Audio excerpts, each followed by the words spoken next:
কি করব? প্রণাম করব, তাই তো? আচ্ছা, কোন নিমন্ত্রণ জায়গায় খেতে গেলে বা খেতে গেলে আমরা কিভাবে খাবো? কিভাবে খাবো? ফার্স্টে আমরা টেবিল ম্যানার্স শিখবো। টেবিল ম্যানার্সে কি করতে হয়? আগে ন্যাপকিনটা কোলের উপর পাততে হয়। কি করতে হয়? পাততে হয়।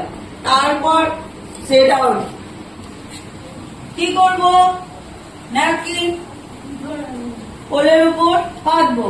তারপর আস্তে হাতে স্পুন দিয়ে রিয়া আমার দিকে স্পুন দিয়ে আস্তে আস্তে খাবো। মুখে আওয়াজ করব না। কি করব? মুখে আওয়াজ করব না। কি করব? মুখ দিয়ে কোন রকম আওয়াজ হবে না, তাই তো?